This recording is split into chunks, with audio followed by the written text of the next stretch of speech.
When someone tells me they've done a Tough Mudder at Fort McCoy, I just cringe, because that is a recipe for disaster. I'll tell you why.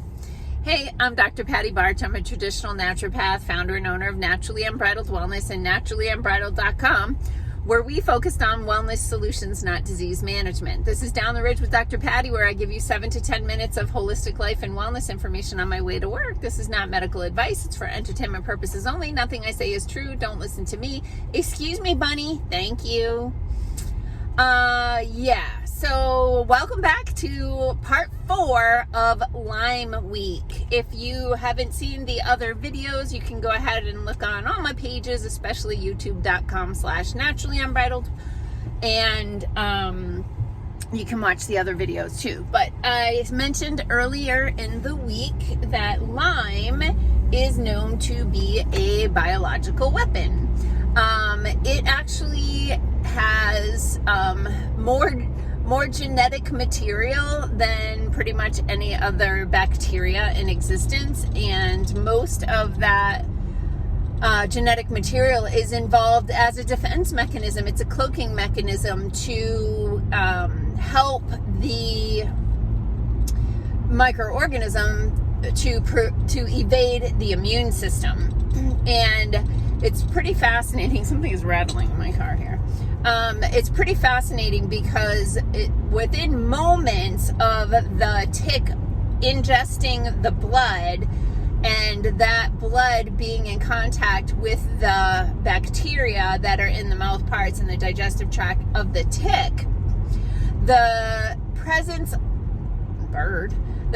of that species of blood activates certain genes in the bacteria, so they know if they're in a deer or a dog or a mouse or a human, which genes to turn on to start protecting themselves from the immune system. So Fort McCoy, the first case of Lyme disease in Wisconsin was at Fort McCoy. If you look at a map of incidence of Lyme disease across the United States, you'll see there are 2 hot spots, New England and the Northeast, where Lyme, Connecticut, Long Island, New England, like that area is like ground zero, and it spreads out from there. And then again in West Central Wisconsin, Fort McCoy. What do Fort McCoy and Lyme, Connecticut have in common? Military base.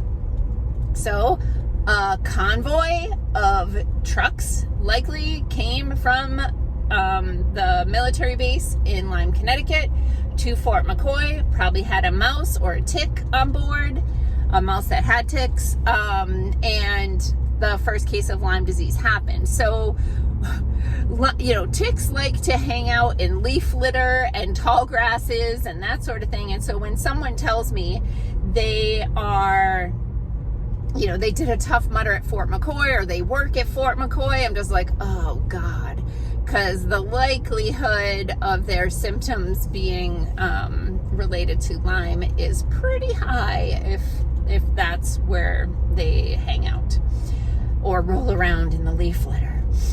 I did have a thought that I wanted to share with you too, as I was cuddling my cat this morning and pulled another 4 freaking deer ticks off of him. Is I remembered another way that I help to keep ticks off my dog. I just forget that I do this, but there's a company called Wondercide, WONDERCIDE, Wondercide, and I may have mentioned they have a spray, but I forgot that they have a soap. It's what I use to wash my dog. So they have some soap that has essential oils in it as well. So what I do is I wash the dog with the Wondercide soap, and then my holistic veterinarian actually told me to do this.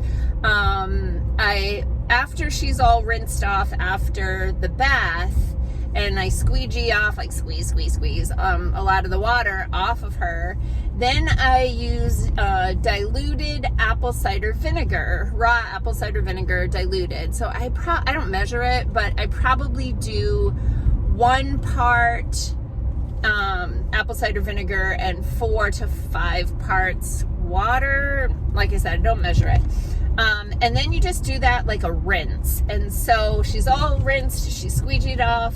I take the apple cider vinegar and water, and I just pour it over her and just kind of rub it in and leave it.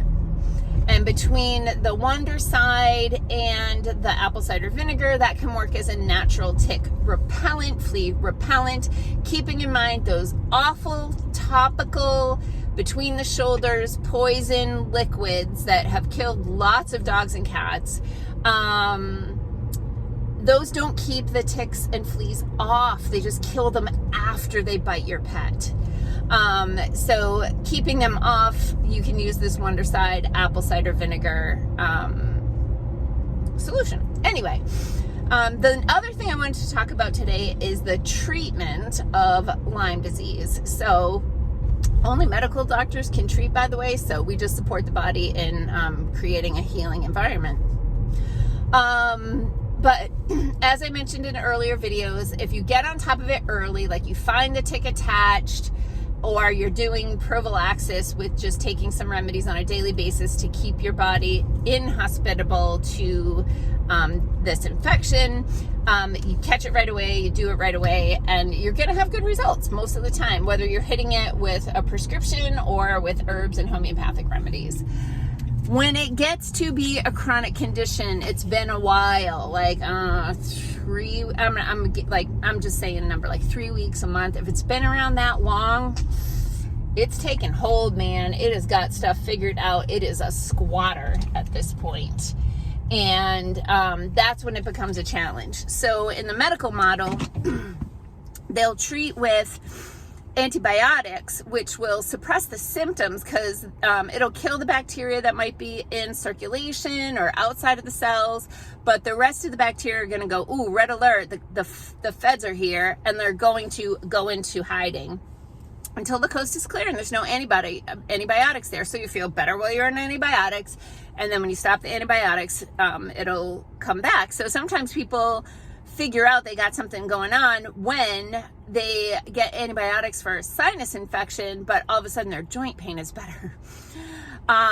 So sometimes in the medical model, their treatment for chronic Lyme is long-term antibiotics, which is a disaster. That is a really bad thing to do, because it messes you are okay. Too many words. You literally have more bacteria cells in your body than you have human cells in your body. Think about that. There are more bacteria cells in your body than human cells. We are basically an RV for bacteria to get around the planet. So when you start killing off bacteria, the good bacteria that live in your gut and help you to make vitamins and neurotransmitters and all the things that convert hormones into their active form, like these bacteria play a critical role in your health. If you start killing them off willy-nilly, there's probably going to be some long-term problems. There's actually some good research that shows, I want to say it's within 2 weeks, but it might be 2 months. I don't remember all the things all the time. Of taking a course of antibiotics, people generally experience more anxiety and depression because of the negative impact on neurotransmitter production. So chronic Lyme needs to be addressed systemically, like the whole organism needs to be addressed. And what I found in practice is there's an order of operations here, and it's not the type of thing where someone with chronic Lyme can typically come in and we can just throw all the Lyme remedies at them and everything's going to be fine. Their body's going to prioritize stuff. Lyme is a serious fight, and you have to get the body ready. So sometimes we have to just do a detox and restoration program.